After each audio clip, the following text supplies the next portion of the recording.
let's go to the Lord before we start listening and talking about ways to minister to our children and to walk with Him through this path of motherhood and life. Okay? Oh, Father, thank you so much for being such a perfect Father. Last night with someone, and they're just giving a testimony of how perfect you are, how you know all of our needs right now, here, online, and then in this room. Father, our hearts are hurting. We have even unspoken needs that nobody else knows about, the deep hidden hurts or what's obvious. And we just bring them before you and lay them down and ask you to minister to us. Spirit, on all the levels we need, and ask you to use my words, my thoughts, take over, and use me for your kingdom work, your spirit work in the lives of everyone here. All for your glory and your name's sake. Amen. I want to remind you, every time I talk, all of this, I'm not talking, when we are going to have some general statements and talk about things, I'm not talking about abusive situations or unhealthy situations. So if you're concerned that you're involved in something that's unhealthy, or you yourself have been in, please get yourself help. I'm not going to say, and I didn't mean that, okay, because there are things that are in the mess of life that's healthy. It's just messy and hard. But if it's something else, please get yourself help. So when I talk about hard things, I'm not talking about something that you really should. So come to me, talk to some of the mentors or people here, or go to someone in your church and get yourself help. All right? Okay, so what do beautiful apples have to do with your parenting? Everything. I will tell you, I'm going to talk about something today that I just didn't understand. I was working so hard. My intentions were good. I worked my finger and my soul and my knees and my brain to the bone. But I didn't understand about the apples. Okay? Now, I've learned more about apples than I ever thought I would know. For almost 20 years, we have had a discount produce group that my family has run. Well, now that my family's grown and gone, I run. Okay? And so every other week, I buy a certain amount, dollar amount, from a wholesaler, split it up into shares, and then the families come and get them. And so it's been a great provision for my family. It continues to be. And I've learned so much about the agricultural economy that I never knew. I mean, California burps, and you go to Sprouts and pay for it, all right? Or something will happen. I can just see, I find out, I go, what's happened with avocados? Avocados used to be really cheap. Avocados have not been cheap for 2.5 years, all right? And I'll tell you several things. Over the almost 2 decades that I've been doing this, the produce has almost literally doubled in price, and probably half as good as it was. So the quality's going down and the price is going up, if you hadn't noticed. So if you thought, oh, apples always taste like this, no, they didn't. Things have just changed. Okay, so one of the things that we learned, and my kids became connoisseurs about certain things. Oh, Mom, we don't like that. We like, where before they took whatever they got. One of the things is new crop. I remember seeing in the store sometimes it'd say new crop apples, new crop pecans. What does new crop mean? It didn't mean anything to me. Now it does, and now it does to my children, because you see, they grow other things all year round, okay? Apples are only harvested in the fall. So what happens, last fall they harvested all the apples, and then they store them in different kinds of coolers. So in the fall, you get new crop apples. Then, depending on how much the apples are going to cost, they put them in different kinds of storage.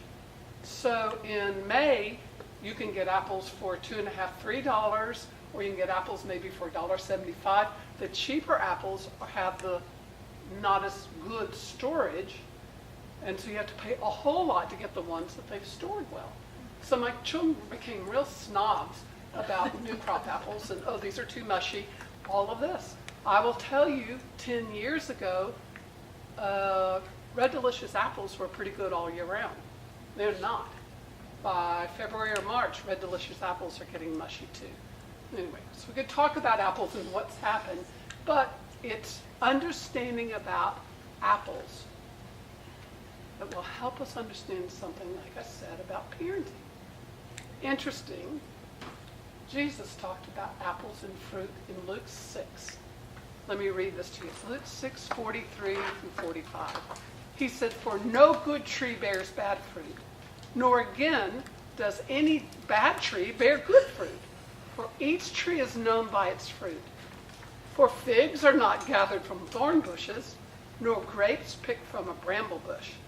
The good person out of the good treasure of his heart produces good, and the evil person out of his evil treasure produces evil. Out of the abundance of the heart, the mouth speaks." Oh! How many times have you gone, "Hey, let me catch those words"? Because it is out of our heart. All right, then you put this with James. We just should have zippers, right?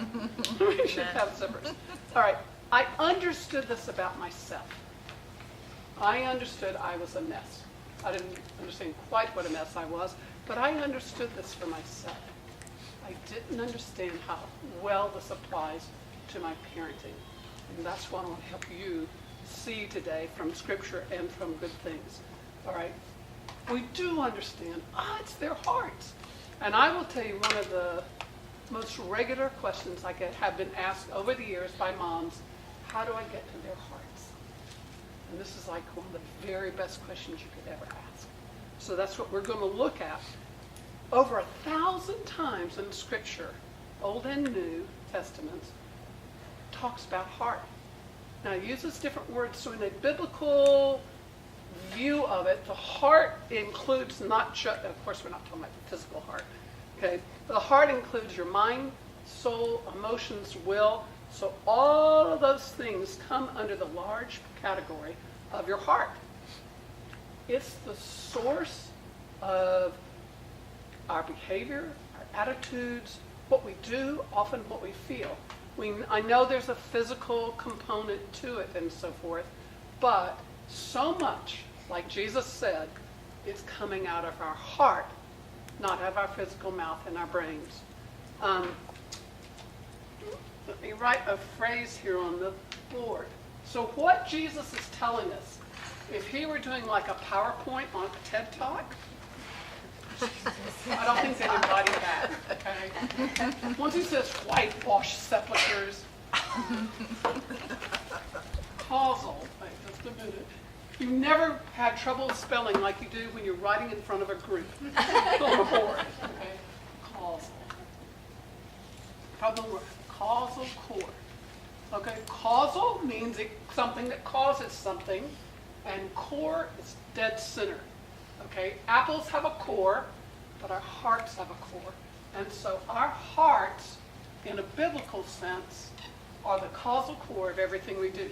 That's what Jesus was saying over there in Luke. All right. When you I did a quick overview of scriptures about the heart. This is what Scripture tells us, literally with the word heart, not with the other words, that our hearts contain our treasure, our desires, our words, our worship, our delight, our meditations, our deceit, our trust, our thoughts, our intentions, our evil thoughts, murder, adultery, sexual immorality, theft, false witness, slander, darkness, repentance, causal core. That's what our hearts are. And in my teaching and understanding and study of the Word, I understood this about me. And I've increasingly learned it. But I didn't understand how much this applied to my parenting. Okay? So Proverbs 4:23 says, above all else, guard your heart, for it's the wellspring of life. Above all else, guard your heart, for it's the wellspring of life. As moms, we can say, above all else, guard their hearts, for it's the wellspring of life. So we could talk a long time about ways to guard their heart. Do you know what a wellspring is? A lot of us, like a lot of children think milk comes from bottles or jars, not bottles anymore, but jugs. They don't understand. They've never seen a cow produce milk. The same thing with wellspring. Interesting, we lived in Georgia for a number of years, and my aunt had property way out from Atlanta. Atlanta is the center of Georgia, and everything is just a suburb of Atlanta, if you didn't know. So they were way out, and they lived on 15 acres, but it was in the middle of other people who had woods and all of this, so we had access to everything. So my children and I, we all enjoyed so much playing out there.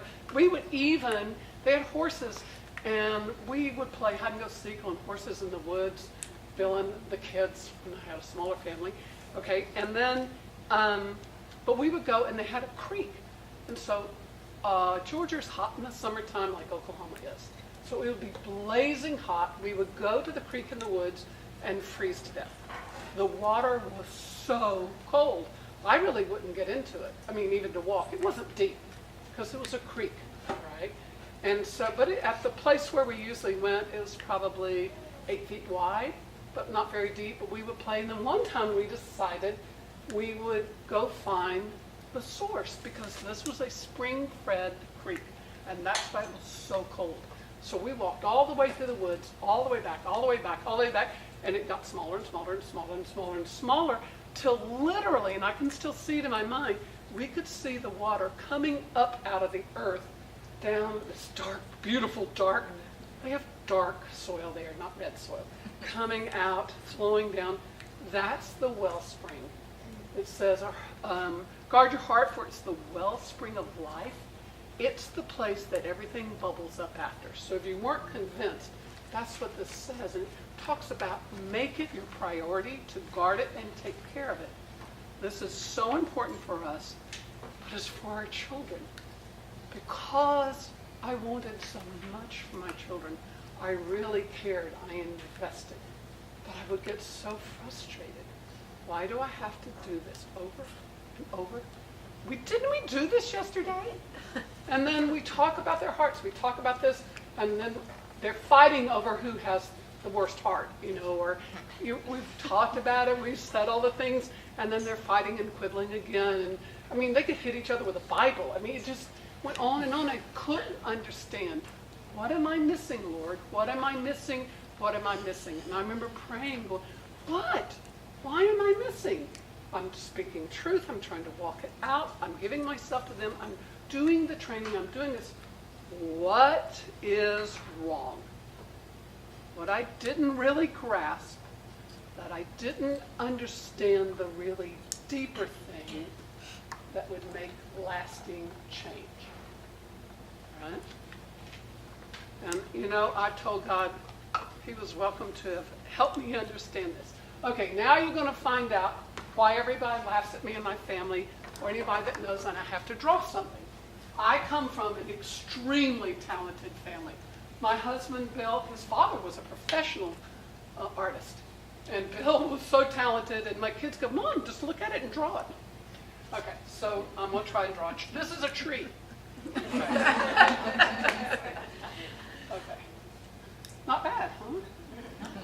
You can actually kind of tell, can't you? Yep. And then here are, apple tree, right?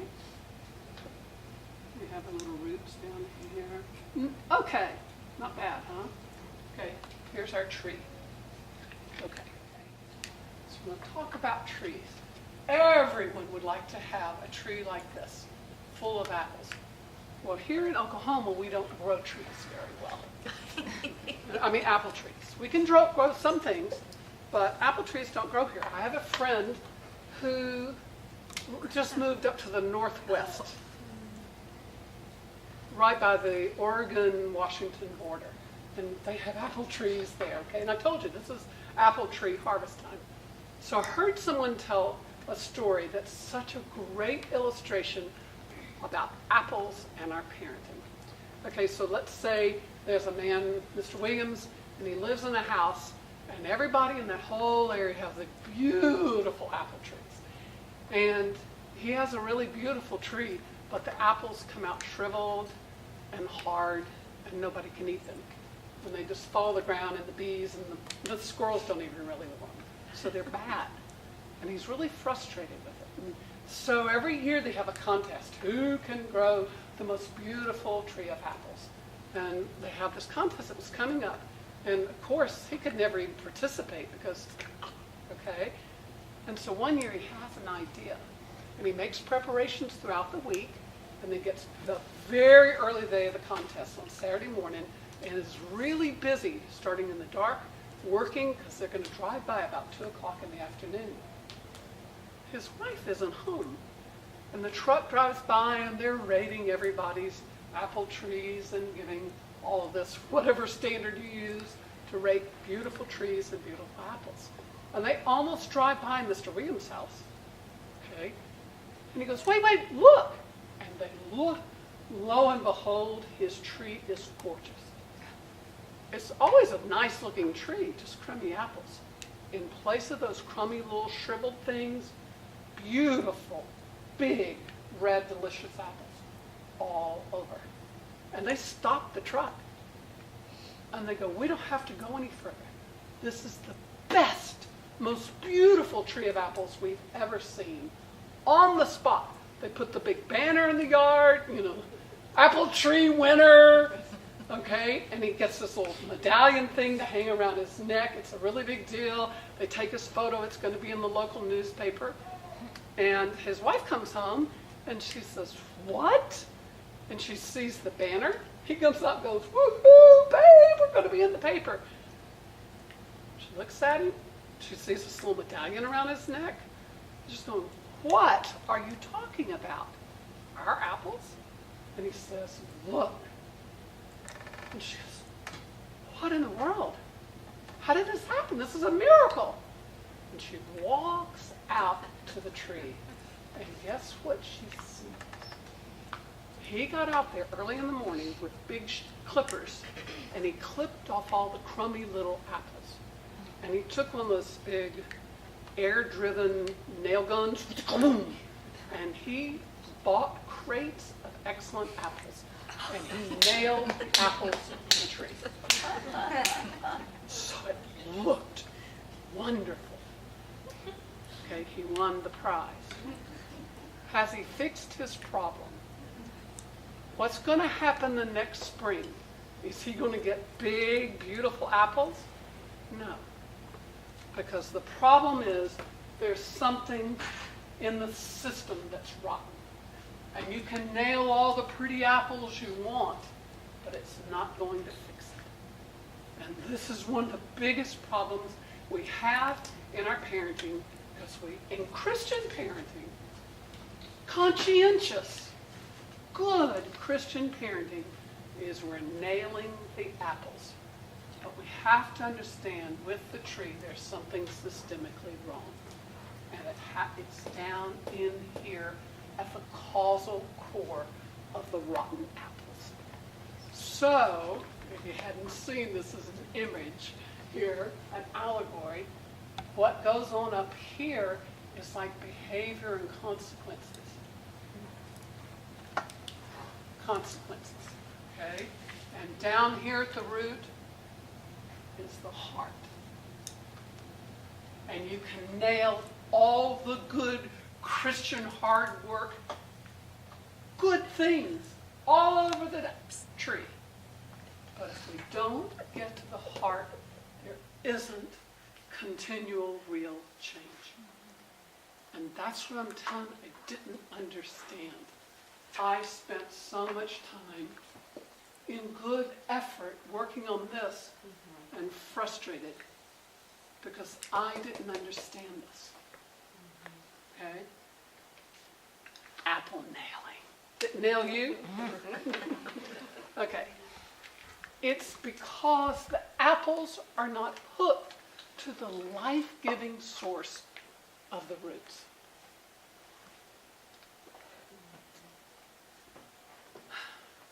Here is a principle number one. I'm going to try and give you two principles today. As a parent, you're not dealing just with bad behavior, but a condition that causes bad behavior. As a mom, I'm not just dealing with bad behavior. I don't want to. Lying. All of this. I'm not just dealing with bad behavior, but a condition that causes bad behavior. Thousands of years ago, Jeremiah nailed it. In 17:9, he said, the heart is deceitful above all things and desperately sick. Who can understand it? Okay, so we've got a problem. We've got a desperately sick, deceitful heart. We can't nail on apples because it has to be connected to the heart. But we've got sick hearts. What are we going to do? I'm going to let you talk about this and struggle with this for a few minutes. Okay? This is trying to get at this. So you at home, I want you to pause, and I want you, if you're with someone, talk about it. Otherwise, write about it. And you all, I want you to talk it at your tables, and then we'll come back and we'll look at some technique, some ideas for how to... This looks like God's given us something we can't do. Right? If apple nailing does apple nailing work? Wait till I tell you what apple nailing really looks like, what it really is. Okay? We got to get to the heart. How do we get to their hearts? Okay, I want you to struggle with this, and we'll talk in a few minutes. So I hope you dealt with this. This is a hard issue, and that's why we're beginning to cope with it. And I'm taking time because I know all of you have been under teaching or at a conference or attended a class, watched a video, and you go, that was really good about something about apples. But I don't want you to. I want you to be able to process this, and this is why we're taking some time on it. All right, I have some really good questions that I wanted to take the time to answer. First one says, how to address lying with your child, a 4-year-old, while avoiding shaming them. Mm-hmm. I'm going to presume this is a 4-year-old's oldest child. Yes. I didn't have to. I know, this is the oldest child, not the 6th. Okay? Because we have a problem as moms. We love our children so much that when our 4-year-old lies to us, pathological liars. Okay, you first-time moms are going, what happened to my baby? And then, honey, oh, it's horrible. He's going to grow up and he's going to lie on his income tax and go to jail. And he'll be embezzling from his company. Okay, it's really scary because we project. Okay, I refer to this. Is lying a behavior, or is lying coming from his causal core? Causal core. It's from the causal core. Okay, so there's some great apple nailing things we can try to do. Shame, huge on the list of apple nailing techniques.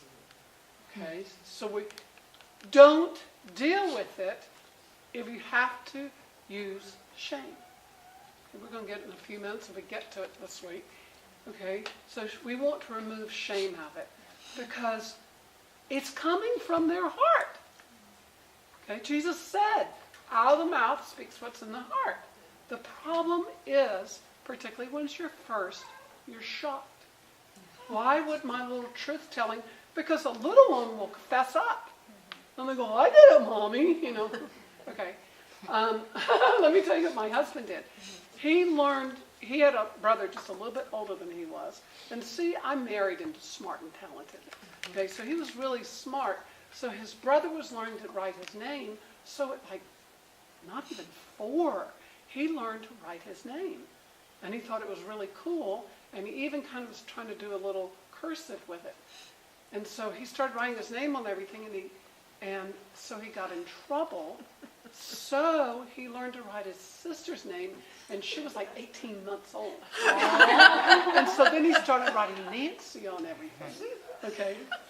Now I can write. So there was even a place they left it on the wallpaper for years. In the bathroom it said Nancy. And he couldn't figure out how his mom figured it out. Okay? That's the thing. First thing you have to understand, they might not understand they're even lying. I can remember each of mine, about 4 years old, they would go through that, and I wasn't upset about it after one or two. I realized they have to understand, well, Mom believes whatever I tell her.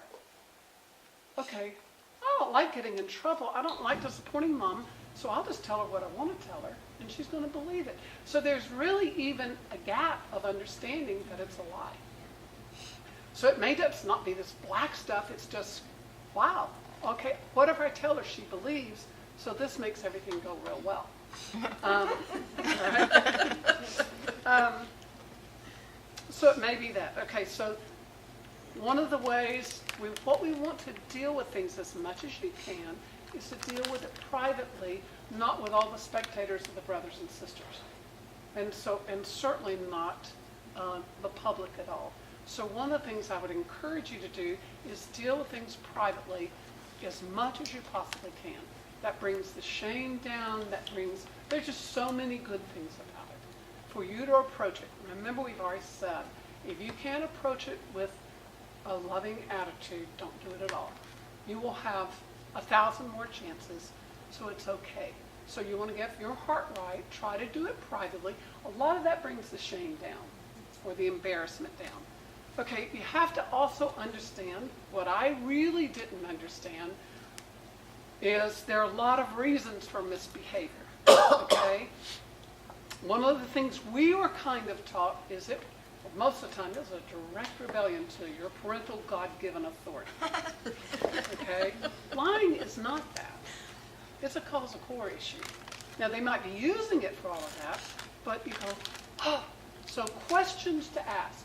Is this direct rebellion to a direct command dealing with authority? That is a different issue from everything else. Like, stop and come here. That's a direct rebellion to an authority command. Okay? That's a different case. A little one that hasn't been trained and they still run, that means training. You've got to train one that doesn't know. But that 20-month-old who looks at you and, and runs, okay, that's clear.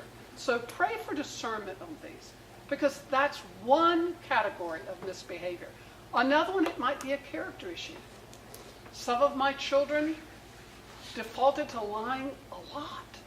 Others didn't, or whatever it is. Selfishness or greed or laziness. There are character issues. So is this a character issue that I need to address? Third, immaturity. I just didn't realize quite how immature my children were. There's a lot of progression towards maturity, just like there is with us. Your problem is your first child seems so mature compared to your little ones. So you will find yourself saying this. You are 6 years old. What are you thinking? And then your fifth baby, he's only 6. Okay? Moms, you find it's just the nature of parenting. And part of that is our maturation. Okay? To realize you have no idea how young a 4-year-old. They are barely out of the womb. But it doesn't feel like that to you as a mom. So realize some of the issues are just immaturity, and some of it is a lack of training. You can't expect your children to be well behaved in the store, at church, everywhere you go, grandparents, dentist office, everything, if you're not training. And so a lot of the answer to a lot of the specific questions I get is lack of training. Lying is not a lack of training, but there does need to be training in there, okay? And then we get down to the heart, but some of it just may be training. So a lot of your issues go, Lord, do I need to do more training in this area? If your children are brats, this is a training issue. I mean, uncontrolled, that's a training issue. That's a training issue. It gets involved in the heart, but a whole lot of it I need to get to work and train. And then, I'm just sorry to say, fallen flesh. Okay?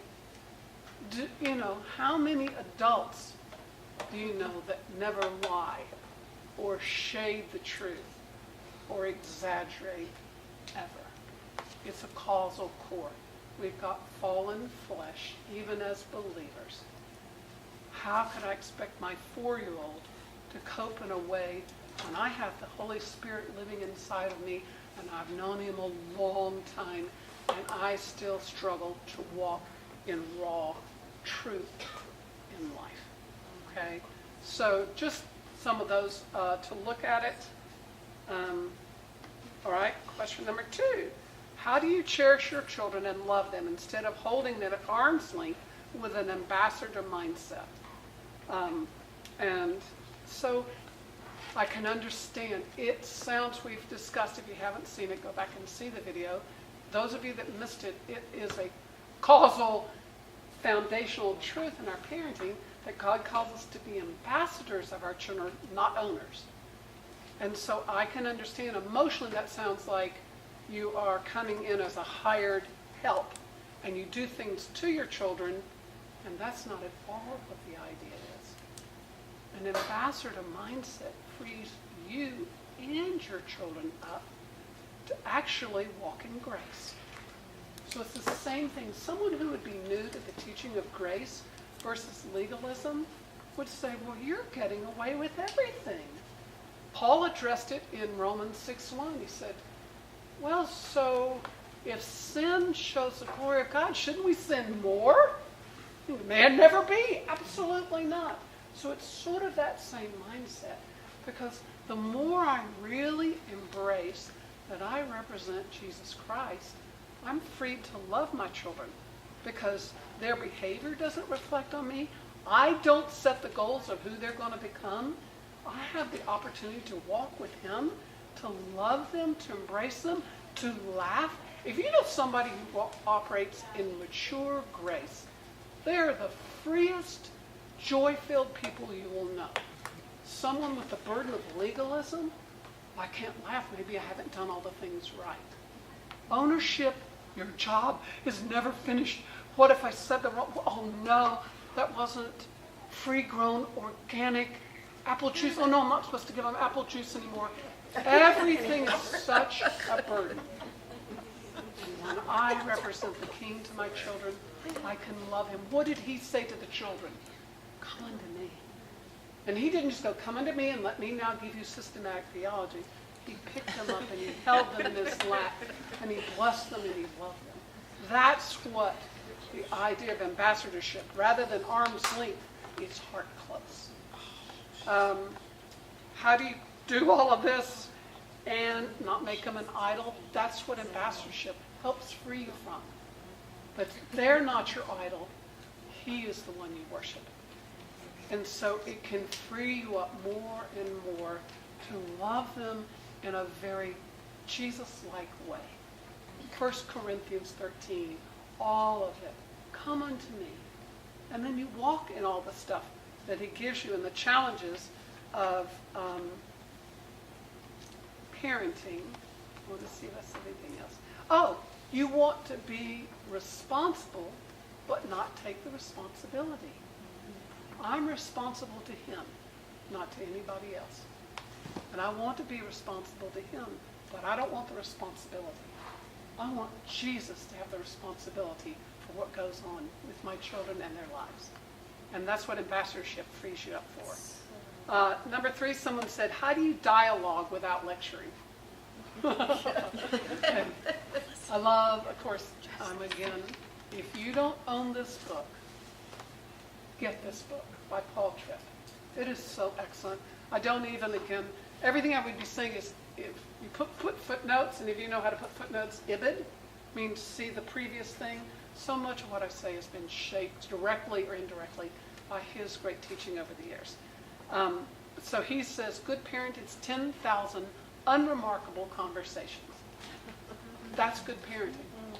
Unremarkable because it's not like they come, Mom, change my life right now.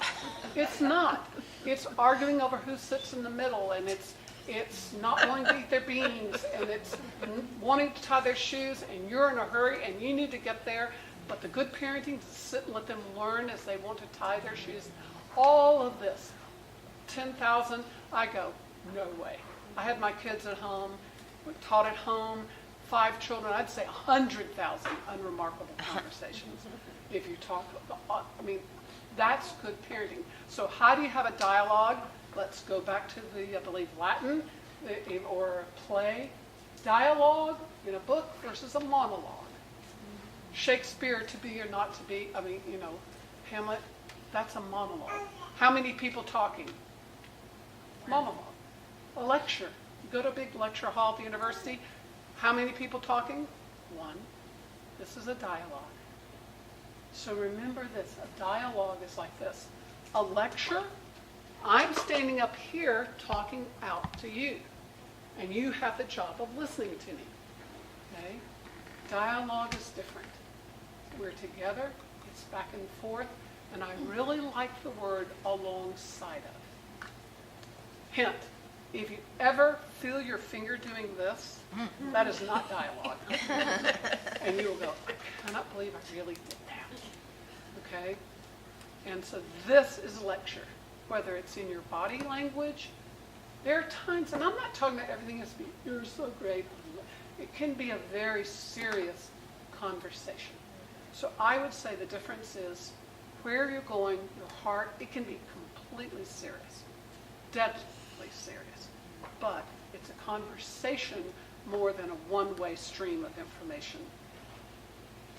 And you listen. A dialogue has the other person listening. Me. Not go, let me tell you everything you're doing wrong and what's going to happen in your life, blah, blah, blah, blah, blah, blah, blah, blah, blah.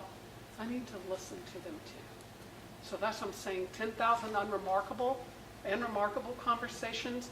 And remember, you're going, I don't have the energy to do that all day. That's okay. There's always tomorrow.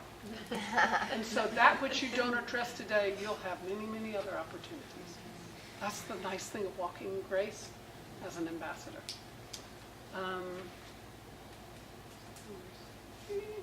Yes.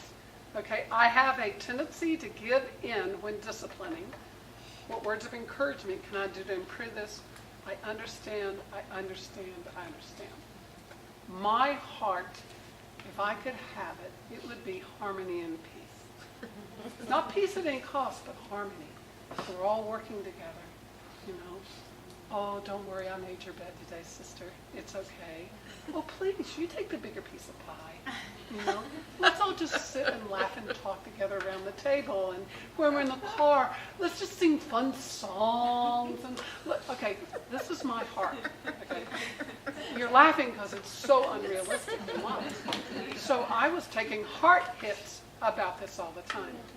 And then when I lost their daddy to cancer, I had all 5 still at home.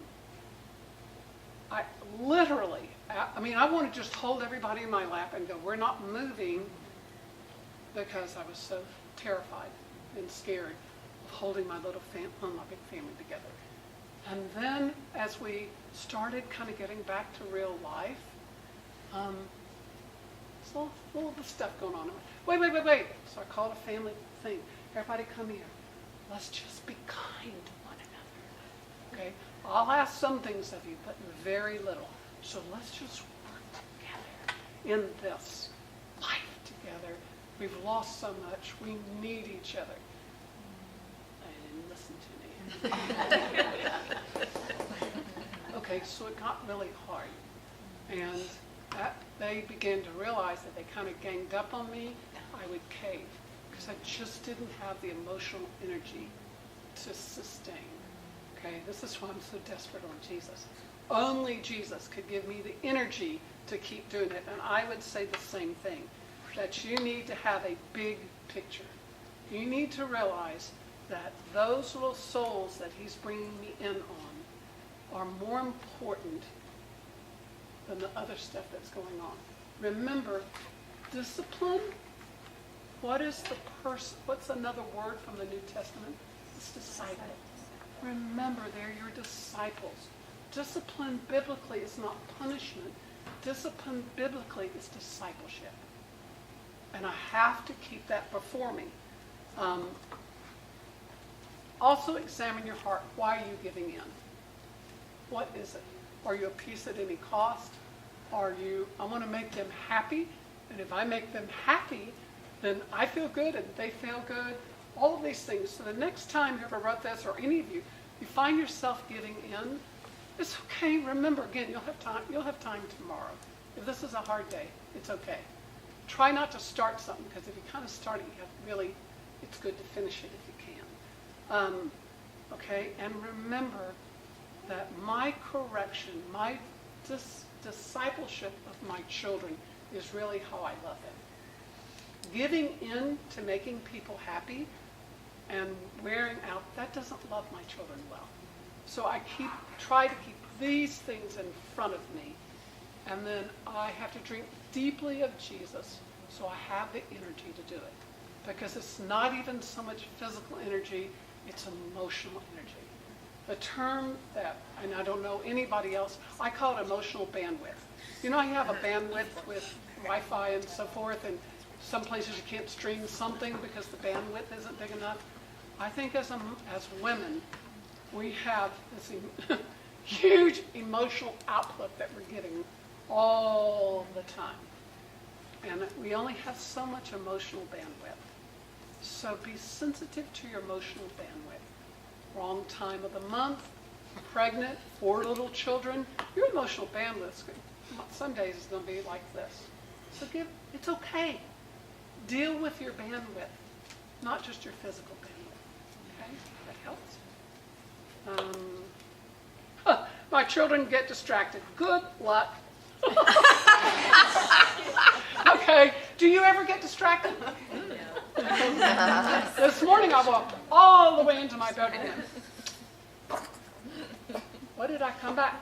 Because I'm thinking about this morning, thinking about things. I don't even remember what I went for. Okay. Again, this is an immaturity issue, and a lot of it's a training issue. Some people stay on track. Give me something to do and I'll get it done. Okay, that's just a natural temperament, natural gifting. I have one who really was a golden retriever, puppy. Okay, and they're going to go retrieve that dead duck out of the pond. Squirrel! Duck forgotten. Okay, so this is my youngest, Jonathan, who's now a 6'7" engineer. Okay, but trying to help him figure it out. So doing all these trying all the different techniques and so forth. And because he's my youngest, I understood this is immaturity. We have to learn to work through this. And so I found a little flip notebook that was camouflage. He was really into camouflage. I went, look what I've got. So what we can do is write down the 3 things you're going to go do, keep it in your pocket, and when you get there, go, what was I going to do? And look, and he said, Mom, if I could remember to look at the notebook, I'd remember what you told me. Yeah, brilliant insight. So we worked and we trained, and I gave him, okay, he is now having to learn in his adult life more of the go retrieve the ducks, because it's his natural temperament. Makes him a really nice guy and enjoyable. So I'm just saying it's a lot of training, a lot of work, gentle ways of doing it. There's some techniques and so forth, but again, it's not so much this as it is immaturity and temperament. And don't worry about 18 years to work on it, and then they have to do it themselves. Being tired, having little children, being pregnant, emotion, exhausting. Okay, what about my own attitude? This is a really good question. Okay, again, emotional and physical bandwidth. And I'm telling you, having little children, you're just giving out, giving out, giving out, giving out.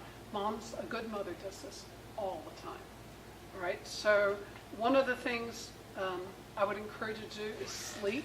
And you go, ha ha. I remember the answer when you're pregnant, and he goes, well, what I want you to do, you have 4 children, okay? Or and you're pregnant, and they go, sit down a lot and just put your feet up.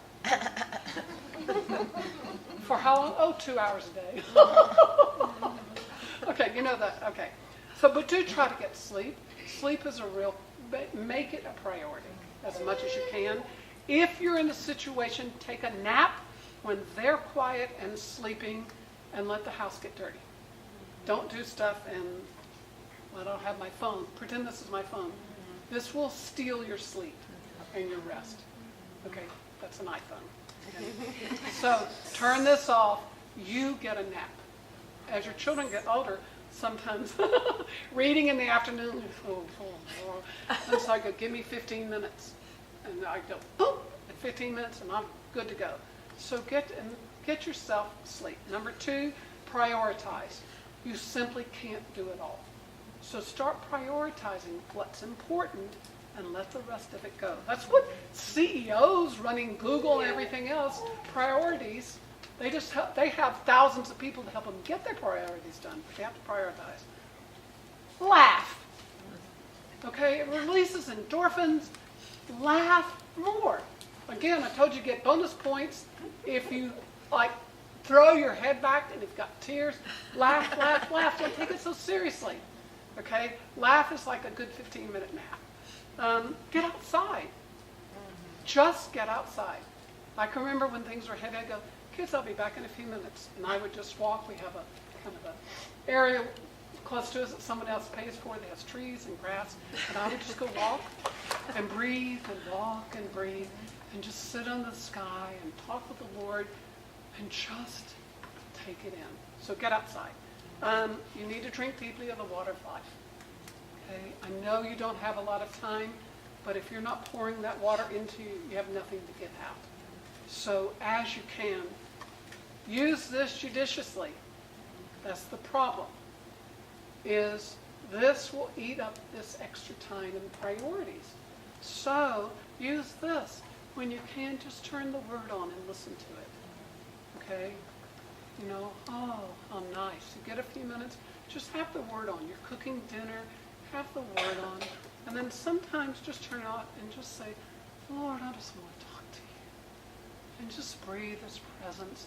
But spend time in the Word. You need time drinking the water of life. And quit trying to get it all done. That's that priority. Make your list and then cut it in half. Okay? And just put that one, like, I have so much more to teach today. That's okay, we've got next week. All right? And then 1 Thessalonians 5:24 says, He who called you is faithful, He will surely do it. He who calls you is faithful, He will surely do it. Okay, using this analogy, the truth really is, He's the only one that can really get to the heart. So he who calls you is faithful, He will surely do it.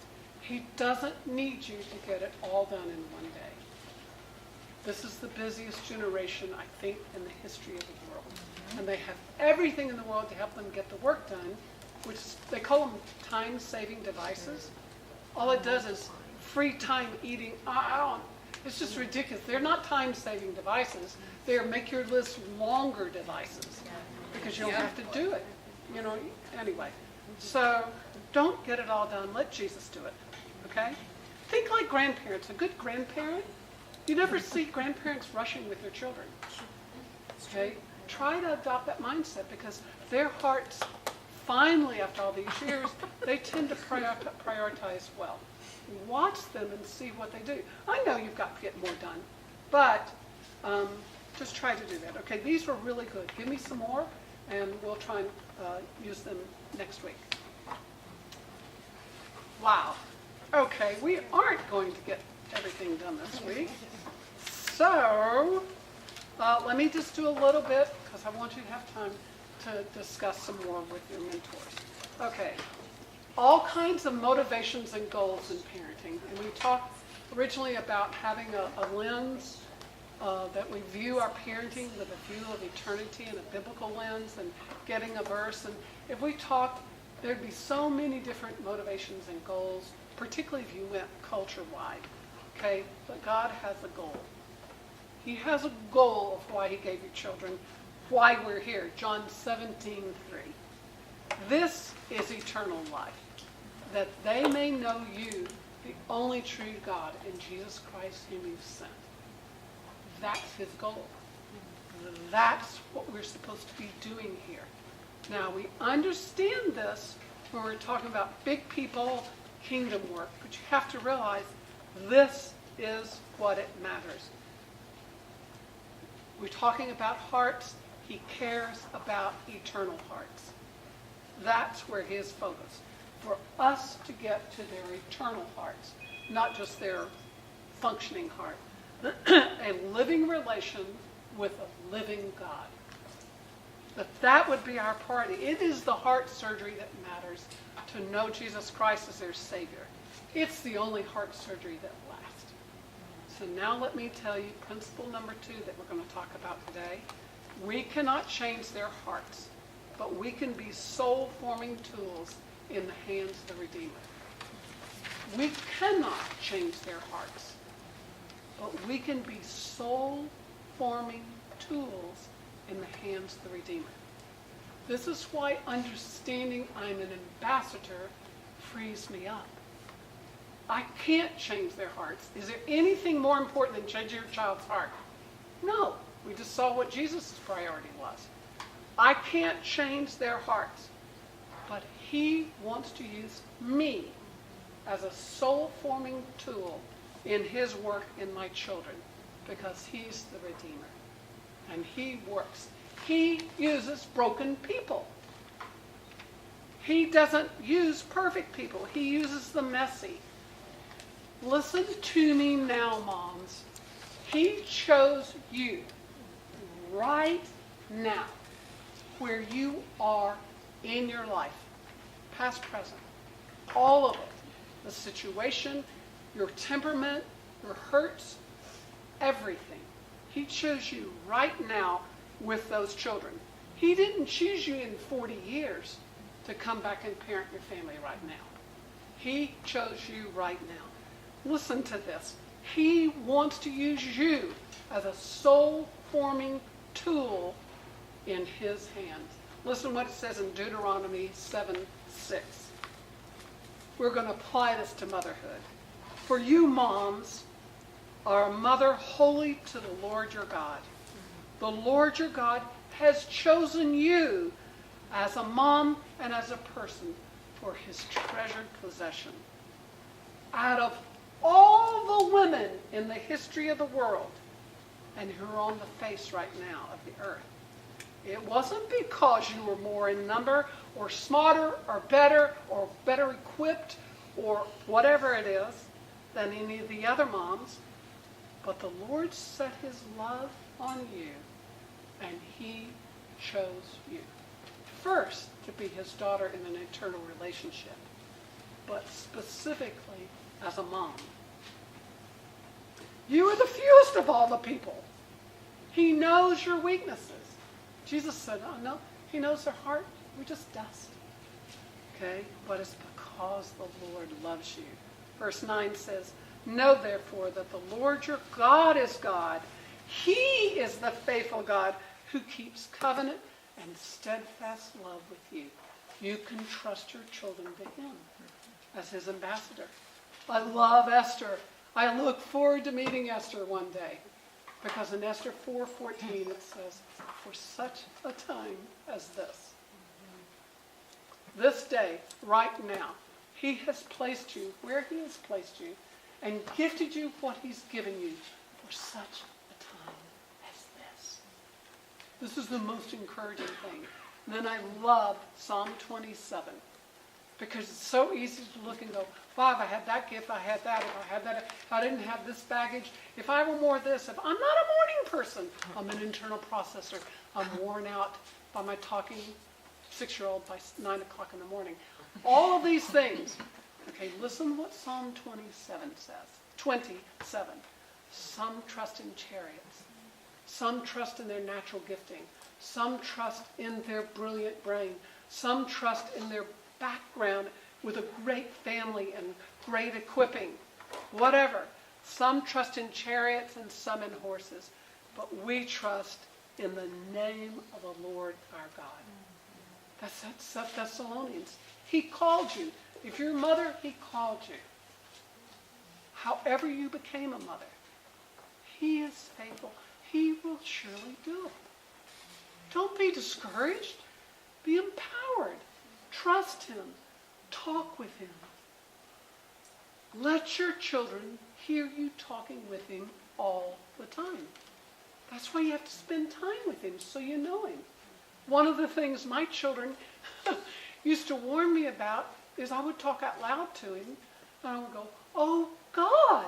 And they go, "Mom, when you say that, people think you're taking his name in vain." I go, "Well, I'm not. I'm talking to him. God, this is so wonderful. I can't believe you did this. Oh, God, what are we going to do about this? Oh, Lord."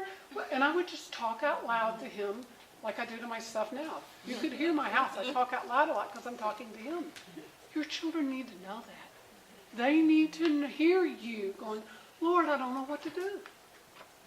They need to know what's going on inside of you. This living relationship, they're up close and personal. And you're not going to fool them. They know your brokenness. I mean, they see you're not perfect. So we're trying to be perfect. Try to be genuine. We're going to talk about this. Okay, we'll have to come back next week. Okay, because we have so much to say. All right, I want to leave you with this, and let me pray and realize this. Drink deeply from him, and let him rule and reign your heart and life. And let's learn not to be apple nailers. And next week, we'll talk about some strategies of what nails apples and what doesn't. Okay, let's pray. Thank you so much for loving and giving yourself to us. First of all, when you came to earth and you died on the cross and paid our sin debt, oh, how we worship and thank you for that. But Lord, you didn't stop there. You've come to live inside of us. Spirit, you live inside of us. You want to give your life and be our life. So we ask you this day, let this be a turning point in some lives where they begin to let Jesus Christ live their life for them as a mom. And they hold on to you and they seek you. And their children watch a mother in the midst of all the yuck of this world and mistakes, having a walk with a living God whom she trusts. Not the chariots and horses, but in you. And I thank you. Please meet the needs of the hearts and draw them close to you. We ask this in your wonderful name. Amen.